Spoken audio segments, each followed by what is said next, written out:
कहते हैं कि जब हम मेहनत करते हैं तो हमें सफलता जो है वो बहुत मुश्किलों से मिलती है। जी हाँ, सफलता आपको तभी मिलेगी जब आप कोशिशें लगातार करोगे, और बच्चे कोशिशें भी लगातार करते हैं।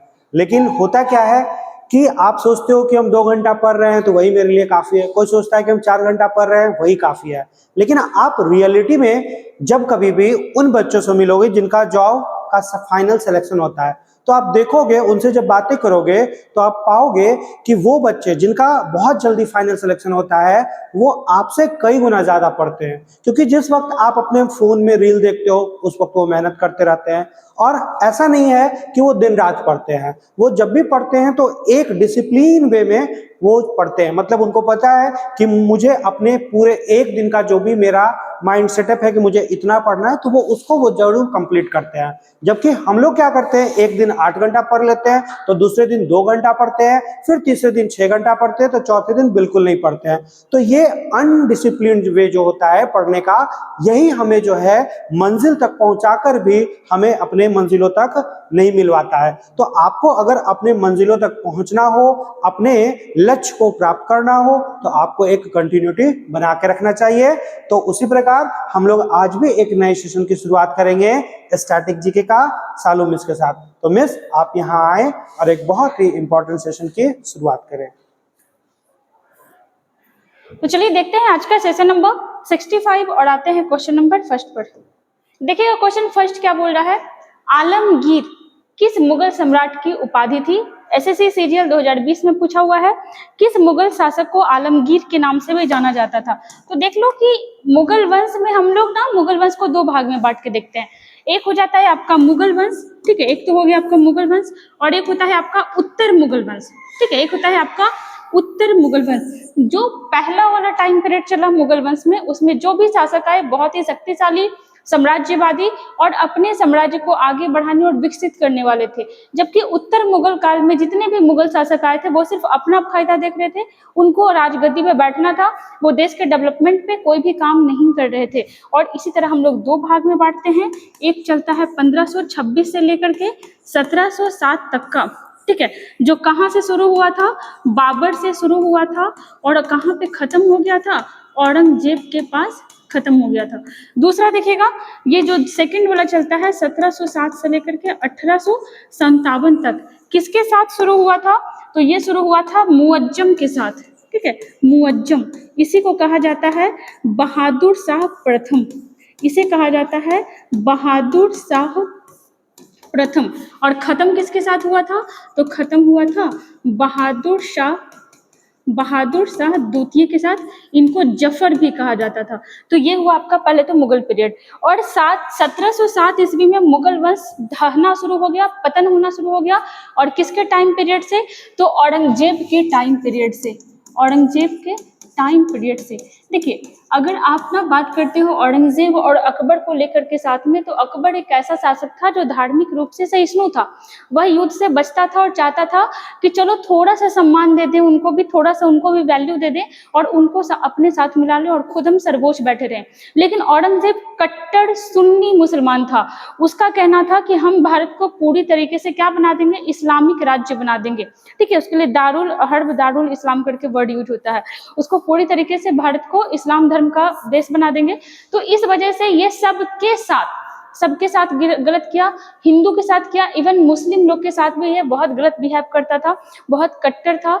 और इसी वजह से इसके टाइम में बहुत सारा विद्रोह हुआ था, बहुत लोग इसे टूट फूट के दूर होना शुरू हो गए थे।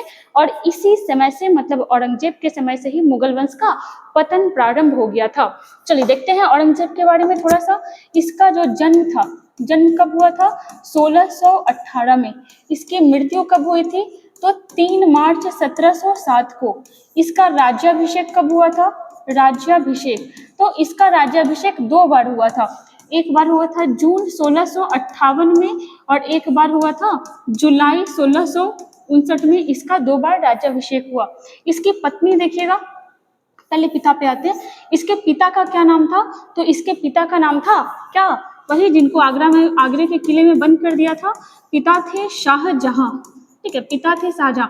वैसे एक चीज आप याद रखिएगा कि शाहजहां की मृत्यु जो है 1666 में हुई थी। 1658 में इसको आगरा के किले में बंद कर दिया गया था और 58 में ही ये क्या किया था, राज्याभिषेक करवा लिया था। उसके बाद देखिएगा माता का नाम क्या था, तो माता का नाम था मुमताज महल, मुमताज महल। और इसकी पत्नी कौन थी, तो इसकी एक ही पत्नी थी जिसका नाम था रबिया दुर्रानी, रबिया दुर्रानी, रबिया दुर्रानी। इसी को कहा जाता था दिलरास बानो बेगम, दिलरास बानो बेगम। देखो आप जितने भी मुगल बादशाह का नाम सुने होंगे, इसके पहले आने वाले या इसके बाद आने वाले, वो महिलाओं में बहुत ज़्यादा इंटरेस्टेड रहते थे, बहुत उनको मतलब महिलाओं से घिरे होते थे, वैश्या हो जाए या फिर कई कई शादियां करना। बट ये औरंगजेब था, ये सिर्फ एक महिला के प्रति ही समर्पित था, ये दूसरी शादी नहीं किया था और किसी भी और महिलाओं के संपर्क में नहीं रहता था, जैसा इतिहास बोलता है। खैर क्या ही जाने इसके बारे में, फैक्ट क्या है, क्योंकि इसका छवि तो इतिहास में बहुत ही धूमिल है कि ये बहुत ही कट्टर था, बहुत ही गलत रहा था। चलो आगे देखते हैं थोड़ा इसके बारे में। तो ये हो गई इसकी पत्नी। अब यहाँ पे इसके कुछ नाम के बारे में चलते हैं। बहुत सारे नाम इसको दिए गए थे। पहला आलमगीर, आलमगीर, आलमगीर का मतलब क्या होता है, दुनिया का विजेता, दुनिया का विजेता, ठीक है। दूसरा देखिएगा और भी इसको नाम कहा दिया गया था शाही दरवेश, शाही दरवेश। इसको शाही दरवेश क्यों कहा जाता था, क्योंकि ये बहुत सादा जीवन जीता था, यह बहुत सादा जीवन जीता था। जैसे देखो ये शादी भी एक किया था, इसको खुद संगीत बहुत पसंद था, इसको खुद वीणा बजाना बहुत पसंद था, लेकिन मुस्लिम धर्म के अनुसार, इस्लामिक धर्म के अनुसार ये संगीत को बैन कर दिया था। दारू पे, नशा पे, भांग पे, गांजा पे, सब चीज पे, उस समय ये सब चीज बहुत चलता था, सारी चीजों पे ये क्या कर दिया था, बहुत बैन लगा दिया था, संगीत नृत्य को पूरी तरीके से ये खत्म कर दिया था। तो सादा जीवन जीता था। तीसरा देखिएगा इसको जिंदा पीर भी कहा जाता है, जिंदा पीर, जिंदा पीर कहा जाता है। और जिंदा पीर क्यों कहा जाता है, तो कट्टर होने के वजह से। कट्टर मतलब होता है अपने धर्म के प्रति बहुत बहुत बहुत ज्यादा कठोर नियम अपनाना, कट्टर था। एक इसको हाफिज भी कहा जाता है, हाफिज, हाफिज कहा जाता है किस किस वजह से, क्योंकि इसको पूरा का पूरा कुरान इसको याद था, इसलिए इसको क्या कहा जाता है, तो इसको हाफिज भी कहा जाता है। देखिएगा इसने कई सारे काम किए थे, जैसे 1658 में तो इसका राज्याभिषेक हो गया।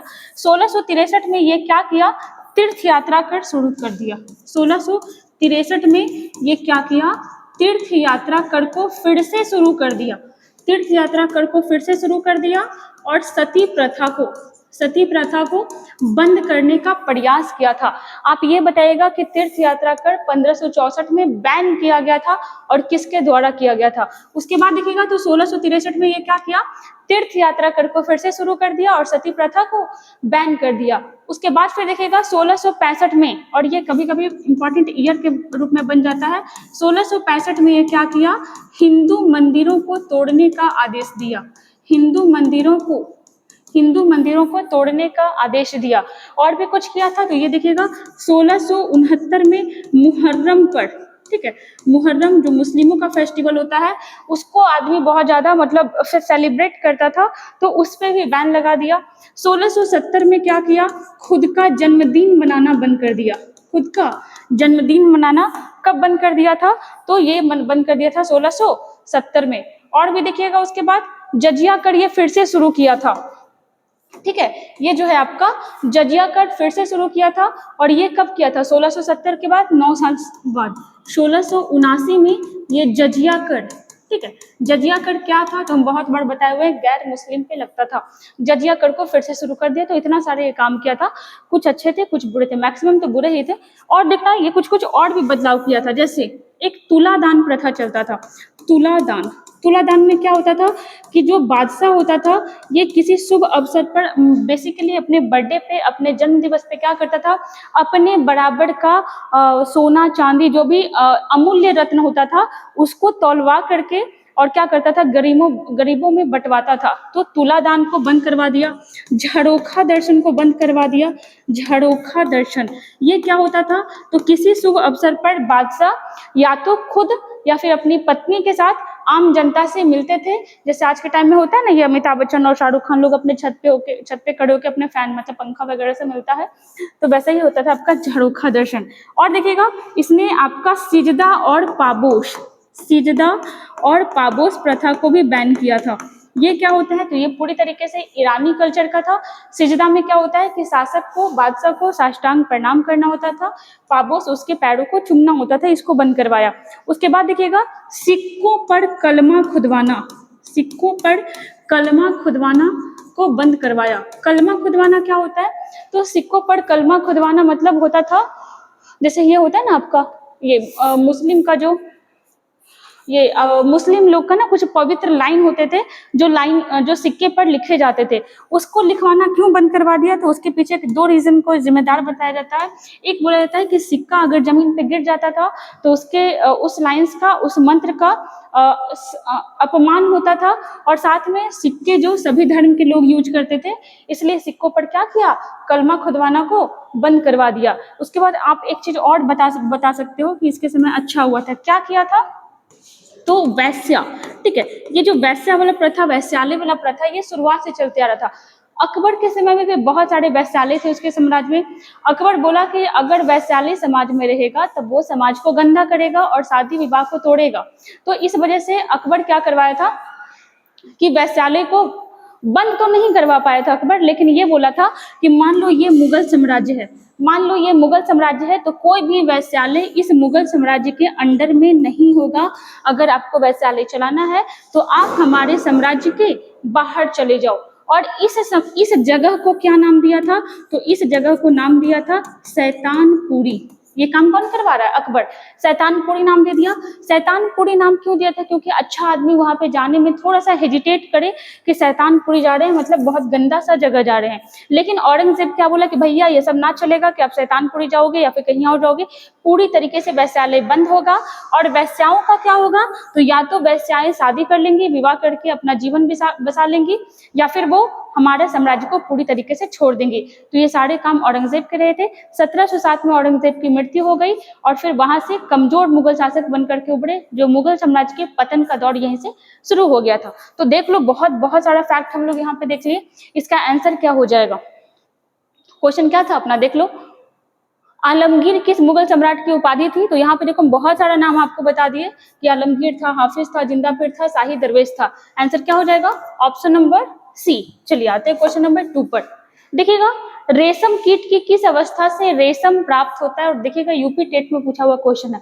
तो रेशम जो होता है, ये देखो रेशम से ना आपका बहुत ही मुलायम और बहुत ही सुंदर कपड़ों का निर्माण होता है, जो कहाँ से निकलता है, तो देखो ये जो रेशम होता है ना, पहले तो किसी भी चीज का, जैसे हमारा ही फॉर्मेशन हुआ या किसी भी जीव का फॉर्मेशन होता है, तो वो पहले एग से होता है, ठीक है, एग से होता है। महिलाओं में जो एग होता है वो क्या कहलाता है, स्पर्म कहलाता है, सॉरी ओवम कहलाता है, ओवा कहलाता है। तो इसी एग से आगे जाके क्या बनता है, लार्वा बनता है, ठीक है। इसी एग से क्या बनता है, ये रेशम कीट का बात हो रहा है, एग से लार्वा बनता है, लार्वा से फिर आपका कोकून बनता है, ठीक है। लार्वा से फिर आपका आगे जाकर के कोकून बनता है, और इस कोकून से आगे जाके क्या बनता है, प्यूपा। और इस प्यूपा से पूरी तरीके से किसका निर्माण हो जाता है, तो एक रेशम कीट का निर्माण हो जाता है। मतलब कह लो कि रेशम कीट जो है एक वयस्क रूप में आ जाता है। और सवाल यही बोल रहा है कि रेशम कीट की किस अवस्था से रेशम प्राप्त होता है, तो ये होता है आपका प्यूपा अवस्था से, ऑप्शन नंबर बी। एक क्वेश्चन और बनता है कि रेशम का अध्ययन जब आप करते हो तो वो कौन सा शाखा कहलाता है, वो कहलाता है आपका सेरीकल्चर, सेरीकल्चर, ठीक ना। चलिए आते हैं क्वेश्चन नंबर 3 पर। देखिएगा संतरा किसका समृद्ध स्रोत है, carbohydrate, fat, protein and vitamin. तो संतरा जो है इससे हमें विटामिन मिलते हैं, और विटामिन में भी कौन सा विटामिन, तो vitamin C, ascorbic acid. Vitamin C जो होता है ये आपका मैक्सिमम आपको कहाँ से मिलेगा, तो संतरा से मिलेगा, ठीक है, नींबू से मिलेगा। मतलब आप कह लो कि जितने भी खट्टे फल होते हैं उन सारी चीजों में हमें क्या मिलता है, विटामिन सी मिलता है। विटामिन के कई प्रकार होते हैं, जैसे ए होता है, बी होता है, सी होता है, डी होता है, ई होता है एंड आपका के होता है। लेकिन आपको यहाँ पे इंपॉर्टेंट क्या याद रखना है कि बी और सी जो होता है ये जल में घुलनशील होता है, जल में सॉल्युबल होता है, और बाकी सारे जो भी बचे ये क्या होते हैं, ये होते हैं फैट सॉल्युबल। मतलब ये फैट में सॉल्युबल होते हैं, हमारे बॉडी में जाकर के ये क्या होते हैं, जम जाते हैं। यहाँ पे आंसर क्या हो जाएगा, ऑप्शन नंबर सी। कार्बोहाइड्रेट देखिएगा ये कहाँ से मिलता है, तो ये चावल से मिलता है, रोटी से मिलता है, आलू से मिलता है, ठीक है, आलू से मिलता है। वसा जो है ये आपका डेयरी प्रोडक्ट से मिलता है, दूध उत्पाद से मिलता है। विटामिन जो है, ठीक है, विटामिन सॉरी यहाँ पे देखो हम ऑप्शन टिक आउट गलत कर दिया, यहाँ पे विटामिन होगा, ठीक है। प्रोटीन जो है ये मेनली कहाँ से मिलता है, दूध से मिलता है, ठीक है, दूध से, और आपका समुद्री प्रोडक्ट से मिलता है। क्या हो रहा है आज, एक सेकंड, देखो ये जो प्रोटीन होता है ना ये आपका मेनली दूध में मिलता है, और आपका जो आप समुद्री प्रोडक्ट कुछ भी खाते हो उसमें भी आपको क्या मिलता है, प्रोटीन मिलता है, जो कि अमीनो एसिड से बनता है। देखिएगा धोवन सोडे का रासायनिक नाम क्या है, धोवन सोडे का रासायनिक नाम क्या है, तो धोवन सोडे को हम लोग क्या कहते हैं, धोवन सोडे को कहते हैं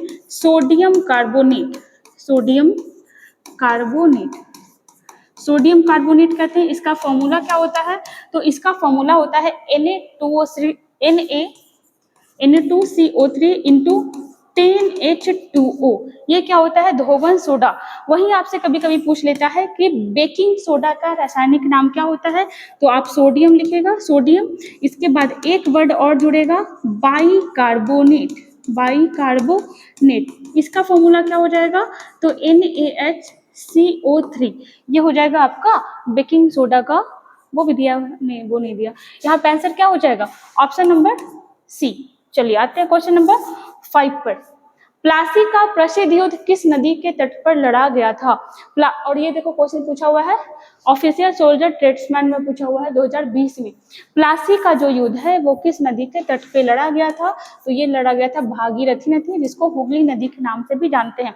थोड़ा सा सुन लेना इसके बारे में। जैसे अभी हम लोग देखें एक शक्तिशाली मुगल शासक के बारे में, और उसका नाम क्या था, औरंगजेब की मृत्यु कब हो गई, 1707 में। आप एक बात बताओ कि क्या भारत में विदेशी कंपनी अभी तक आ चुकी है, ऑफ कोर्स आ चुकी है। पुर्तगाली कब आया था, 1498 में ही आया था।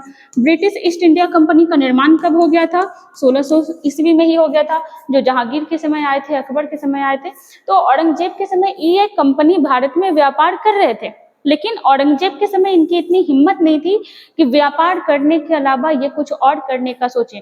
कुछ और करने का मतलब है कि यहाँ पर अपना अधिकार करने का। नॉर्मल ये शासन कर रहे थे, लेकिन मतलब व्यापार कर रहे थे। कुछ दिनों बाद क्या हुआ कि 1707 में औरंगजेब की मृत्यु हो गई, और उसके बाद क्या हुआ, जहां अंग्रेजों को पता चला कि भाई अब ये मुगल वो मुगल नहीं रह गए हैं जो कुछ दिन पहले बहुत मजबूत थे। देखो हुआ क्या था, 1739 ईस्वी में भारत पर एक आदमी का आक्रमण हुआ, जिसे हम किस नामों से जानते हैं, इसे हम जानते हैं नादिर शाह के नाम से, ठीक है। ये आदमी कहाँ का था, ये था आपका ईरान का, ठीक है, ईरान का एक शासक था, कह लो आक्रमणकारी था, ये भारत में आया था। और इस समय भारत में किसका शासन चल रहा था, तो इस समय भारत में शासन चल रहा था मोहम्मद शाह का। बेसिकली इसका नाम मोहम्मद शाह था, लेकिन ये इतनी लड़कियों लोग से घिरा हुआ रहता था कि इसके नाम में एक वर्ड और जोड़ दिया गया था, मोहम्मद शाह रंगीला। इसका शासन चल रहा था, बड़ा ही कमजोर शासक था, अय्याश टाइप का आदमी था, मोहम्मद शाह रंगीला। इन दोनों के बीच एक युद्ध हुआ था जिसको कहा जाता है करनाल का युद्ध। करनाल है कहाँ, तो यह है आपका हरियाणा में। इन दोनों के युद्ध में मोहम्मद शाह रंगीला बुरी तरीके से हार गया, और जो नादिर शाह है ये क्या किया, आप ये देखो कि उस समय के डेटा के अनुसार लगभग 70 करोड़ रुपया यहाँ से लेकर के अपने देश चला गया। लेकिन अभी ही नहीं रुका, अभी और सुनिए, और क्या किया, तो मयूर सिंहासन जिसका निर्माण कौन करवाया था, शाहजहां। ये मुगल शासकों का मेनली चेयर हुआ करता था, उसका पद हुआ करता था, उसमें ये बैठा करते थे। मयूर सिंहासन को क्या किया, लेकर के तोड़ फोड़ दिया, और मयूर सिंहासन पे एक हीरा लगा हुआ था जिसका नाम है कोहिनूर हीरा को लेकर के चला गया। सोच लो, मान लो कि अभी प्रधानमंत्री मोदी हैं, उनके घर पे अगर कोई घुस जाता है आराम से और लेकर के कुछ भाग जाता है, तो पता यही चलेगा ना कि भारत का जो रक्षा मंत्रालय है, गृह मंत्रालय है, ये बड़ा ही कमजोर है। तो सोचो कि बादशाह की कुर्सी को लेकर के भाग गया, तो अंग्रेज लोग समझ गया कि भैया इन लोग अब कमजोर हो चुके हैं। और कुछ दिनों के बाद क्या हुआ, एक आदमी का नाम उभर के आता है मुर्शिद कुली खां। मुर्शिद कुली खां। धीरे धीरे जब मुगल शासक कमजोर पड़ने लगे ना, तो हर एक छोटे छोटे जगह पर दीवान हुआ करता था, सूबेदार हुआ करता था, वो खुद को स्वतंत्र करने लगा। मुर्शिद कुली खां कहाँ का था? तो ये था बंगाल का दीवान। बंगाल का दीवान। दीवान का मेनली काम होता था कि पैसा कलेक्ट करके किसको भिजवाता था? तो मुगल शासक को भिजवाता था। लेकिन धीरे धीरे जब देखा कि इन लोग बहुत कमजोर है, देखो नादिर शाह वाला पे ध्यान कौन दिया? तो नादिर शाह वाला पे ध्यान दिया अंग्रेज। और इन लोग कमजोर है, इस पे कौन ध्यान दे रहा था? तो अलग अलग जगह के छोटे छोटे शासक, जैसे अवध में सुजाउदौला था, नहीं शहादत खां था, अवध में शहादत खां था, बंगाल में मुर्शिद कुली खां था, ऐसे बहुत सारे लोग थे। तो ये बंगाल का दीवान था, थोड़ा सा अपना पावर बढ़ाया और क्या बन गया? फिर बन गया बंगाल का सूबेदार। बंगाल का सूबेदार। और जब देखा कि मुगल शासक बड़े कमजोर हो गए हैं, तब क्या बन गया? बंगाल का स्वतंत्र शासक। बंगाल का स्वतंत्र शासक पहली बार कौन बन गया था? मुर्शिद कुली खां। आगे जाकर के फिर ऐसे ही चलते रहा। मुर्शिद कुली खां के बाद बंगाल का एक और नवाब बन के आया, जिसका नाम था अली वर्दी खां। अली वर्दी खां। कहा जाता है कि अली वर्दी खां के समय 110% बंगाल जो था ये दिल्ली से पूर्णतः स्वतंत्र हो चुका था। मतलब फुल एंड फाइनल पूरी तरीके से अधिकार किसके पास आ गया था? बंगाल के नवाब के पास। और बंगाल का पहला नवाब कौन था? मुर्शिद कुली खां। बंगाल का दूसरा कौन बना? अली वर्दी खां। अब देखो, आप ध्यान से देखते जाना, कहानी जाकर के यहाँ पे जुड़ जाएगा। अली वर्दी खां का कोई बेटा नहीं था, इसकी 3 बेटी थी। ठीक है, बेटी का नाम इंपॉर्टेंट नहीं है, इसलिए D1, D2, D3 लिख देते हैं। जो छोटी वाली बेटी थी, इसका एक बेटा था जिसका नाम था सिराजुद्दौला। सिराजुद्दौला। अगर आप थोड़ा सा भी प्लासी के युद्ध के बारे में जानते हैं तो अब आप पकड़ लिए होंगे कि आखिर इतना आपको क्यों बताया गया। सिराजुद्दौला कौन था? अली वर्दी खां का नाती था। और अगला बंगाल का नवाब कौन बनता है? सिराजुद्दौला, जो बहुत ही महत्वाकांक्षी आदमी था और ये अंग्रेज के सामने या मुगल के सामने घुटने टेकने के लिए कभी भी राजी नहीं था। उसके बाद फिर क्या हुआ कि यहाँ पर कुछ दिनों के बाद अंग्रेज क्या करने लगे, जब ये वाला सिचुएशन देखे कि भैया अब तो मुगल कोई कमजोर है, सारे के सारे कमजोर हो गए हैं, कुछ नहीं मेरा होने वाला है, तब क्या हुआ कि अंग्रेज लोग जो थे वो कोलकाता में किलाबंदी कर रहे थे। किलाबंदी मतलब आप कह लो कि एक्स्ट्रा प्रोटेक्शन दे रहे थे अपने किले को। तो ये मना किया, सिराजुद्दौला मना किया कि भैया व्यापारी वर्ग के आदमी हो तो फिर इतना किलाबंदी क्यों कर रहे हो, हमारे अंडर में ये है, आपका कुछ पे घाटा नहीं होगा। लेकिन फिर भी आपका नहीं माना और फिर भी अंग्रेज जो था वो किलाबंदी कर रहा था। गुस्से में सिराजुद्दौला कलकत्ता गया अपने कुछ लोगों के साथ और वहां पे उनके किलेबंदी को पूरी तरीके से तोड़ फोड़ दिया और कलकत्ता को क्या नाम दिया? अलीनगर। और कलकत्ता को क्या नाम दिया? अलीनगर। तोड़ फोड़ दिया। खैर सिराजुद्दौला या भारतीय इतिहासकार बस इतना ही लिखते हैं कि सिराजुद्दौला बस इतना ही किया था। लेकिन एक अंग्रेज आदमी था जिसका नाम क्या था? इसका नाम था हॉलवेल।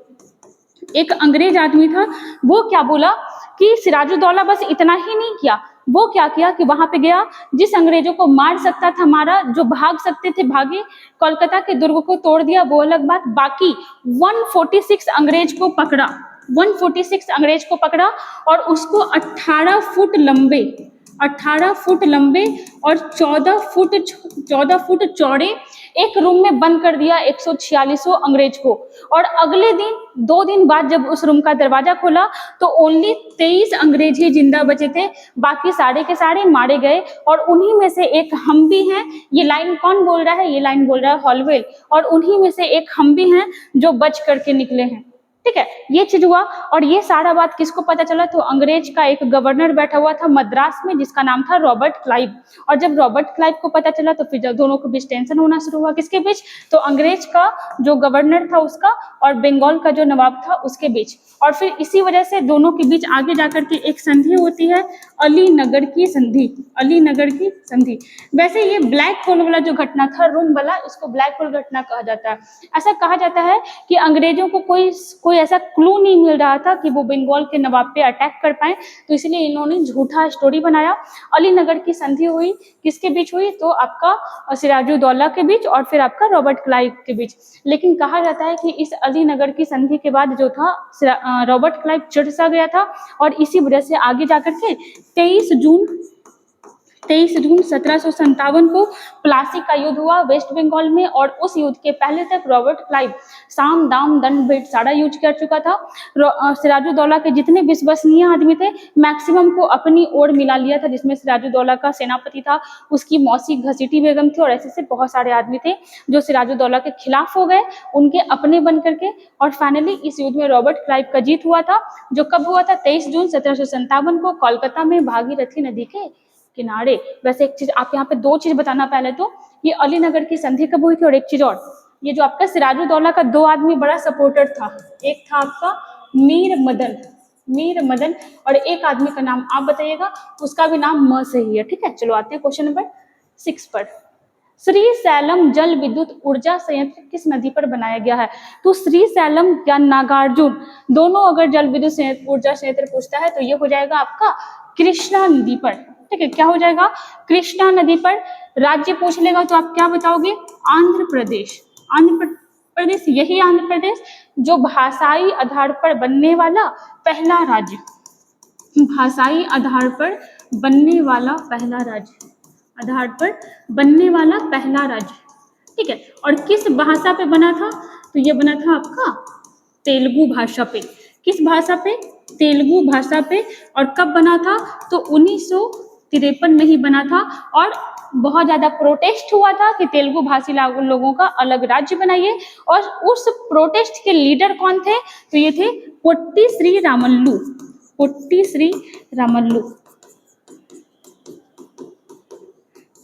रामुलु।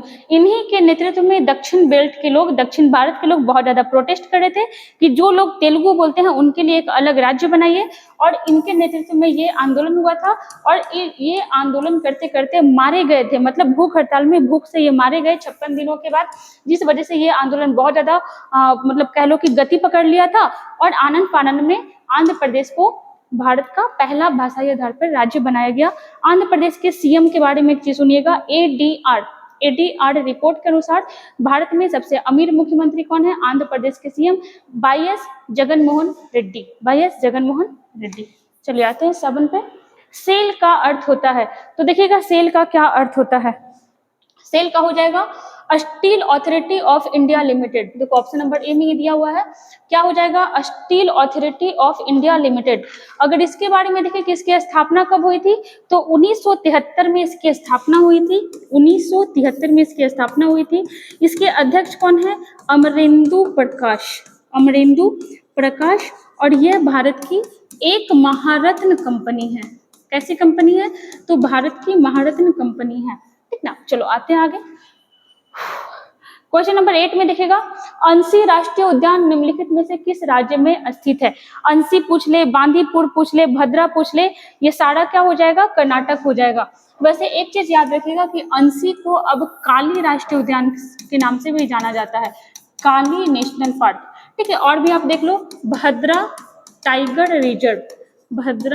टाइगर रिजर्व बोल दे, ठीक है। उसके बाद फिर आप और देख लो, काली हो गया, अंसी हो गया, भद्रा हो गया, एक और अभी बोले थे, हाँ बांदीपुर हो गया। ये सारा आपका कहाँ है? तो ये है आपका कर्नाटक में। कर्नाटक के बारे में बात करें तो कर्नाटक जो है ये 1973 से पहले किस नाम से जाना जाता था? मैसूर के नाम से जाना जाता था, और 1973 के बाद इसका नाम क्या हो गया? कर्नाटक, जिसकी राजधानी बेंगलुरु। और बेंगलुरु में एक बहुत बड़े संस्था का मुख्यालय है जिसका नाम क्या है? इसरो। और इसरो की स्थापना कब हुई थी?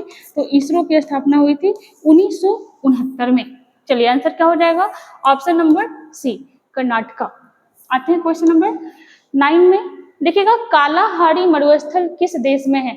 तो कालाहारी मरुस्थल जो है ना, बेसिकली दक्षिण अफ्रीका में है।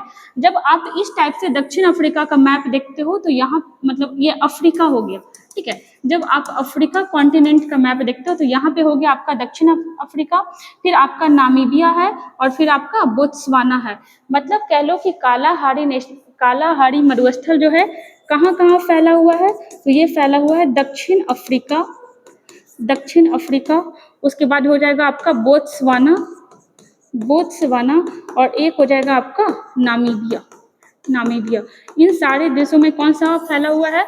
तो आपका कालाहारी मरुस्थल फैला हुआ है। जहाँ कौन सी जनजाति पाई जाती है? तो ये आपका बुशमैन जनजाति पाई जाती है। क्वेश्चन ये भी बन जाता है कि बुशमैन जनजाति कहाँ पाई जाती है, तो ये पाई जाती है आपका कालाहारी मरुस्थल में। अच्छा, इसका आंसर नहीं लगा, आंसर क्या हो जाएगा, कालाहारी मरुस्थल दक्षिण अफ्रीका, ऑप्शन नंबर 1।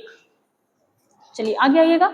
अब देखो ये क्वेश्चन बड़ा बढ़िया है, राष्ट्रीय लोकतांत्रिक गठबंधन की स्थापना कब हुई? राष्ट्रीय लोकतांत्रिक गठबंधन समझ में आया? नहीं, चलो इंग्लिश वर्ड बोलते हैं तब समझ में आ जाएगा। यहाँ पे देखिएगा एनडीए, एनडीए इसका फुल फॉर्म क्या हो जाएगा, तो नेशनल, यहाँ पे देखिएगा, हाँ यही देखो, ये जो है आपका, चलो इसे फिगर में ही देखते हैं। यहाँ पे देखिएगा एक होता है आपका एनडीए, एनडीए जिसका फुल फॉर्म क्या हो जाएगा, national, national democratic, national democratic, अरे क्या ही कर दिए, यहाँ पे आ जाओ, देखो एक थोड़ा सा इशू यहाँ पे हो गया। देखिएगा सबसे पहले ना अपने यहाँ जो चुनाव होता है ना, इसमें बहुत सारी पार्टियां भाग लेती है, जैसे भी लोकसभा का चुनाव हो रहा है तो राष्ट्रीय पार्टी, राज्य पार्टी, क्षेत्रीय पार्टी, बहुत सारे पार्टी भाग लेते हैं। तो अभी तो जैसा हम लोग को पता है कि हमारे भारत में कितनी राष्ट्रीय पार्टियां हैं, तो अभी 6 राष्ट्रीय पार्टी हैं, जिसमें से मेजर अगर आप नाम सुनोगे ना तो आप ज्यादा या तो बीजेपी का नाम सुनोगे या कांग्रेस का नाम सुनोगे, या फिर अभी रिसेंट में एक आप का भी काफी चर्चा होने लगा, आपका मतलब आपका नहीं, आप मतलब आम आदमी पार्टी का, ठीक है, तो इसका काफी चर्चा हो रहा है। तो यहाँ पे आ जाओ कि एनडीए, आप नाम जरूर सुने होंगे एनडीए का, यूपीए का और इंडी का, तो आखिर ये क्या है, चलिए हम लोग देखते हैं इसके बारे में। तो सबसे पहले ये आप देख रहे हो कमल छाप बीजेपी, देखिएगा बीजेपी को मिलाकर ही, मतलब बीजेपी कुछ और छोटी पार्टियों, बड़ी पार्टियों को मिलाकर के एक गठबंधन बनाया हुआ है, एक अलायंस बनाया हुआ है, और उसी को क्या कहते हैं, उसी को हम लोग क्या कहते हैं, एनडीए। एनडीए फुल फॉर्म क्या हो जाएगा, तो ये हो जाएगा आपका national, national democratic, national democratic alliance, national democratic alliance. ये क्या है, तो ये बीजेपी का गठबंधन है, ठीक है, मतलब आप बोलते हैं ना कि जैसे अभी अभी आप आज के टाइम में देखो कि किसका सरकार चल रहा है, आप बोलते हो बीजेपी, नहीं एनडीए का सरकार चल रहा है, ठीक है, बीजेपी इसका क्या है, तो इसमें गठबंधन है। एनडीए का फॉर्मेशन कब हुआ था, 1998 में, 1998 में एनडीए का फॉर्मेशन हुआ था। एनडीए में टोटल कितनी पार्टियां हैं, तो लगभग 36 पार्टियां, ठीक है, 35 प्लस ही पार्टियां हैं, लगभग कितनी पार्टी है, तो 36, या कहीं कहीं आपको डेटा मिलता है 38 पार्टी है, 35 प्लस आप लेके चलो। और देखिएगा कि इसमें कौन कौन पार्टी मिला हुआ है, तो एक आपका एक नाथ शिंदे का, मेजर बड़ी बड़ी पार्टियां इसमें है, एक नाथ शिंदे का शिवसेना जो है वो इसमें है, नेशनलिस्ट कांग्रेस पार्टी जो किसका है, अजित पवार का, वो इसमें मिला हुआ है, शिरोमणि अकाली दल, वैसे वैसे बहुत सारे पार्टियां इसमें मिले हुए हैं। ये हो गया आपका एनडीए, ठीक है। और एनडीए को पिछले लोकसभा चुनाव में कितना सीट मिला था, 2019 वाले में, तो इसमें मिला था 353, एनडीए को मिला था, बीजेपी को नहीं, बीजेपी को भी 300 प्लस ही मिला था। आप बताइएगा इस चीज को कि बीजेपी को 2019 लोकसभा के चुनाव में कितना सीट मिला था। एक चीज और देखिएगा, यहाँ पे आपसे पूछेगा कि इस पार्टी का, एनडीए का मेन कौन है, तो मेन पार्टी कौन है, बीजेपी, मतलब कह लो लीडर कौन है, बीजेपी। दूसरे में हम लोग आते हैं, ये आप देख रहे हो पंजा छाप हाथ, ये कांग्रेस का प्रतीक चिन्ह है, और कांग्रेस का भी एक गठबंधन है जिसको हम लोग किस नाम से जानते हैं, तो जिसको हम लोग जानते हैं यूपीए के नाम से, ठीक है, यूपीए के नाम से हम लोग इसको जानते हैं, यूपीए। इसका फुल फॉर्म देखिएगा क्या हो जाएगा, तो इसका हो जाएगा यूनाइटेड प्रोग्रेसिव अलायंस, यहाँ पे देखिएगा यूनाइटेड प्रोग्रेसिव अलायंस, ये हो गया आपका यूपीए का गठबंधन, यूपीए का। और यूपीए में मेजर पार्टी कौन है, तो यूपीए में मेजर पार्टी है कांग्रेस, कांग्रेस, ठीक है। इसका फॉर्मेशन कब हुआ था, तो इसका फॉर्मेशन हुआ था 2004 में, 2004 में किसका फॉर्मेशन हुआ था, यूपीए सरकार, यूपीए का।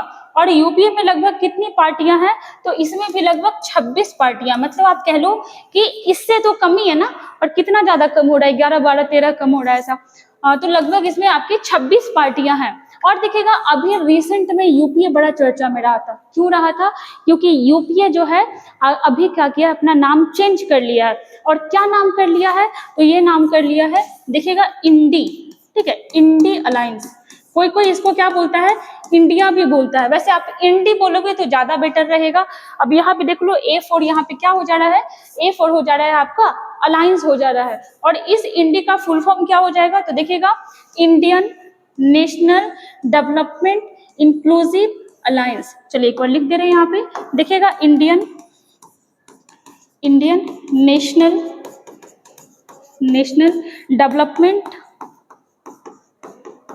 Development inclusive alliance. ठीक है, अलायंस मतलब आप कह लो कि कांग्रेस के साथ जो गठबंधन बना हुआ है वो अब हो गया इंडी अलायंस, और बीजेपी का जो गठबंधन बना हुआ है वो क्या कहलाता है, वो कहलाता है एनडीए। इंडी का गठबंधन अभी रिसेंट में हुआ है, 2023-24 में हुआ, जिसमें लगभग 26 पार्टियां हैं। कुछ प्रमुख पार्टियों का नाम देख लीजिए, जैसे आप क्या बता सकते हो, तो यहाँ पे देखो क्या क्या हो जाएगा, जैसे आपका आरजेडी हो जाएगा अपने बिहार वाला, ठीक है, आम आदमी पार्टी हो जाएगा, फिर आपका टीएमसी हो जाएगा, किसका, ये टीएमसी ममता दीदी वाला, और एक और देख लो जेएमएम, झारखंड मुक्ति मोर्चा, कहाँ वाला, तो झारखंड वाला।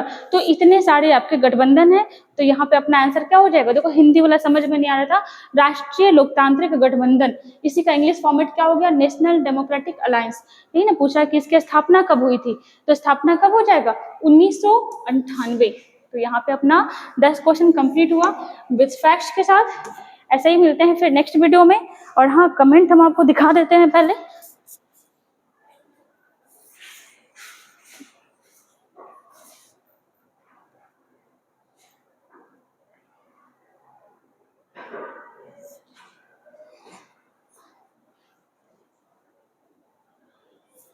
तो देखिएगा यहाँ पे, जैसे एक क्वेश्चन था कि हम आपको ये बताए थे कि गोवा जो है आपका 1987 में इसको राज्य का दर्जा मिला था। तो देखिएगा ये 25वां राज्य बना था। इसके लिए प्रॉपर एक अमेंडमेंट में किया गया था, जो 56वां अमेंडमेंट हुआ था 1987 में, और यही कोई वो विकास जो भी है उन्हीं के द्वारा किया गया कमेंट है। सब कुछ यहाँ पे बता दिया है, सब ये सीएम कौन है, वहाँ के राज्यपाल कौन है, गोवा का डांस जो है ये आपका देखनी फुगरी, और शायद ना हम ये सब भी बताए थे इस वीडियो में, हम बताए थे हाल ही में सेकंड उत्तराखंड। हाँ ये क्या बोल रहे हैं, आर्टिकल 44 जो है यहाँ पे लागू था, और रिसेंट उत्तराखंड में ये लागू किया गया है। एक गौरव बाबू करके कोई है, गोवा भारत का 25वां राज्य बना। बाल लिंगानुपात के बारे में हम पूछे थे कि बिहार का बाल लिंगानुपात आपका 935 है। सवाल ये था कि कितने से कितने वर्ष की आयु के बच्चों को काउंट किया जाता है, 0 से 6 वर्ष की आयु के बच्चों को। बाकी बुकर प्रेस के बारे में देखो, ये बहुत अच्छा बताए हुए हैं कि इसकी शुरुआत 1969 में हुई थी, लेकिन अंतर्राष्ट्रीय बुकर पुरस्कार जो है 2005 में इसका शुरुआत हुआ। किस भाषा के लिए दिया जाता है, शुरुआत से किस किस भारतीय को मिला, ये सब कुछ यहाँ पे बताया हुआ। तो आप कभी कमेंट में खोल के पढ़ लिया करो, यहाँ पे बहुत एक्सट्रीम लेवल का इन लोग फैक्ट के साथ सारा डेटा यहाँ पे रखते हैं। तो चलिए इसी तरह मिलते हैं फिर नेक्स्ट वीडियो में।